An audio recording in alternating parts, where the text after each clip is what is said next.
નમસ્કાર મિત્રો, ચૂંટણીલક્ષી સમાચારમાં ફરી એકવાર તમારું સ્વાગત છે। લોકસભાની ચૂંટણી હવે તેના અંતિમ તબક્કામાં પહોંચી ગઈ છે। સાતમા તબક્કા અને છેલ્લા તબક્કાનું મતદાન પૂરું થતાની સાથે જ ચૂંટણી પરિણામો અંગેના દાવો પણ એક્ઝિટ પોલ દ્વારા બહાર આવવા લાગશે। આ દરમિયાન ચૂંટણી રણનીતિકાર અને રાજનેતા યોગેન્દ્ર યાદવે પણ છેલ્લા તબક્કાના મતદાન પહેલા ફાઇનલ ભવિષ્યવાણી કરી છે। યોગેન્દ્ર યાદવે કહ્યું છે કે ભાજપને 240થી લઈને 260 વચ્ચે સીટો મળશે। તેમનું કહેવું છે કે એનડીએ ગઠબંધનને પણ 35થી લઈને 45 સીટો મળી શકે છે। જો આપણે આંકડાઓ પર ઉમેરીએ તો એનડીએ બહુમતીને પાર કરતું દેખાય છે। જોકે અહીં યોગેન્દ્ર યાદવે ચૂંટણી પછી ગઠબંધન ટકી રહેવા અંગે ચોંકાવનારા દાવા પણ કર્યા છે।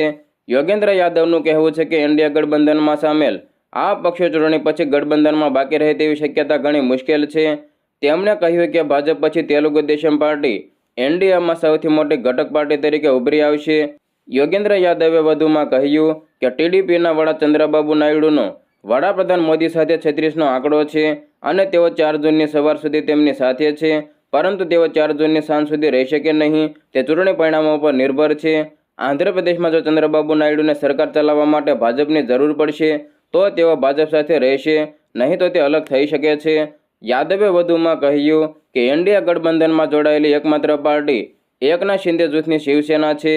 તે સિવાય તેઓ એક પક્ષ નથી કે જેના વિશે એવો દાવો કરી શકાય। યોગેન્દ્ર યાદવનું વધુમાં કહેવું છે કે ભાજપ માટે 250ના આંકડાથી નીચે જવું અશક્ય નથી। જોકે તે ટીડીપીના વધુ સારા પ્રદર્શનની સંભાવના ઉપર પણ સહમત છે।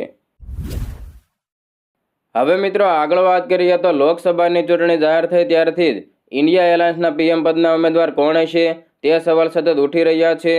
હવે કોંગ્રેસ અધ્યક્ષે આ બાબતે ખુલાસો કર્યો છે।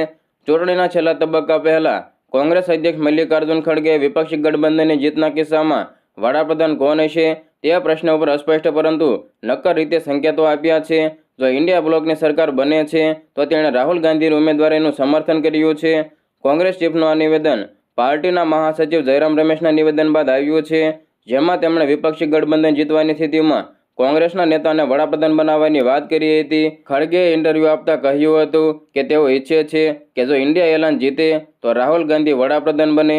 એટલું જ નહીં, તેમણે એમ પણ કહ્યું કે રાહુલ ગાંધીની બહેન અને પાર્ટીના મહાસચિવ પ્રિયંકા ગાંધી વાડ્રાએ પણ આ વખતે ચૂંટણી લડવાની જરૂર હતી। રાહુલ ગાંધીએ વડાપ્રધાન બનાવવા અંગે ખડગેએ ઇન્ટરવ્યૂમાં કહ્યું હતું કે વડાપ્રધાન માટે રાહુલ ગાંધી મારી પહેલી પસંદ છે, તે મારી પસંદગી છે અને તે યુવાનો અને દેશના દરેક ખૂણામાં પ્રતિનિધિત્વ કરે છે। અગાઉ ખડગે ઇન્ડિયા બ્લોકને લઈને આવા સવાલોના જવાબ આપવાનું ટાળતા હતા। ખડગેએ ગયા મહિને કહ્યું હતું કે ગઠબંધને સાથે મળીને લડવાનું નક્કી કર્યું છે। જીત્યા બાદ ગઠબંધન સંયુક્ત રીતે નક્કી કરશે કે વડાપ્રધાન કોણ બનશે। ગયા અઠવાડિયે તેમણે કહ્યું હતું કે ગઠબંધન નેતાઓની ચૂંટણી પછી નક્કી કરશે કે તેઓનો નેતા કોણ હશે।